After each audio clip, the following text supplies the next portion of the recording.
Topic for today is trauma-informed yoga.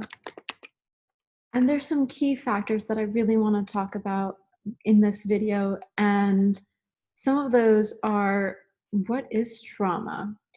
The main framework that we have to work with on trauma is based on PTSD.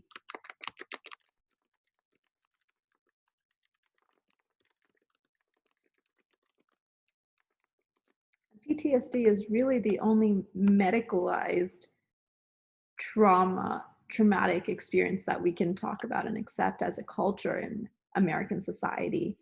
And that's problematic, mostly because there are so many different facets of trauma. There's trauma can occur between uh, any two individuals who are faced with neglect, abuse. So people, impoverished communities have trauma. Their incarcerated individuals face trauma on a day-to-day. And today with COVID-19, I think a lot of communities are facing trauma because there's financial insecurities and there's anxieties about what's to come in the future. People don't know. And trauma is basically a feeling of overwhelm and anxiety of what is to come because it's unsure. No one really knows how long this period of time is going to be extended. And so it's really important to ground down on the choices that we do have control over. And at the end of the day, trauma is about control and it's a power dynamic. And what do I mean by that? Most trauma affected communities have a lack of power, a lack of choice in what's going on because things have been done to them. And yoga, trauma-informed yoga, is about giving that power back to the people.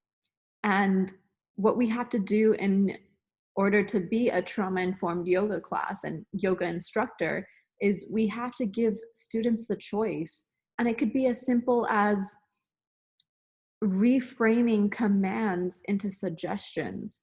And that can be so empowering for students because now instead of having to take a step back, they can choose whether they're comfortable in this position in their own bodies or whether if they're comfortable enough and safe enough, if they feel safe enough to take that step back and take that leap of faith.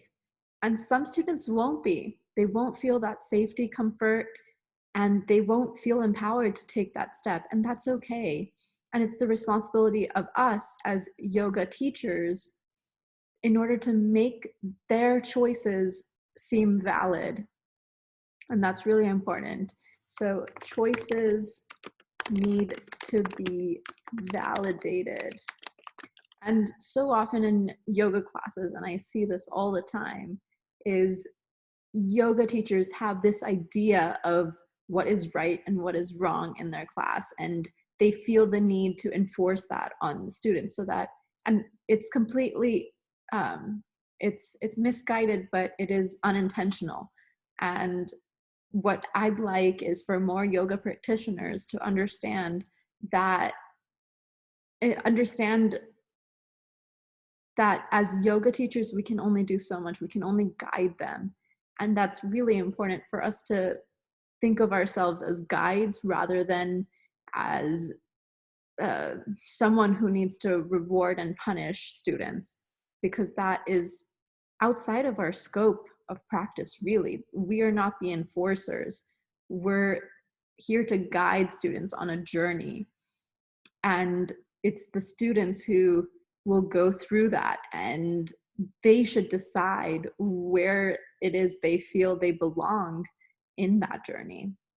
And everyone's journey is at different paces, and it's just the yoga teacher's job and responsibility to be able to allow them to stay in that space and feel safe in that space, creating that space for them to exist within.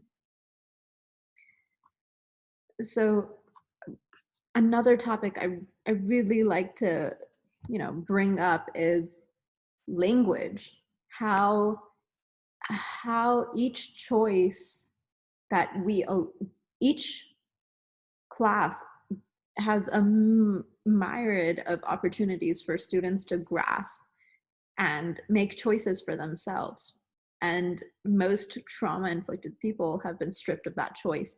So it can be as simple as consider raising your hand when you take a deep breath in, or instead of saying lift your hand, you can say try, experiment. You can say something like consider. And these are a lot more gentle suggestions rather than telling people you have to do this. And lastly, I want to be able to say is you don't have to get it right from the get-go. I think yoga, and especially trauma-informed yoga, can be so difficult to administer because you get so many different kinds of students coming into your class. And so, practicing with different formats and different sequences to see how you feel and how you can react to students can be a great beginning. Until next time, thank you so much for listening in. Once again, my name is Muskaan. Thank you so much.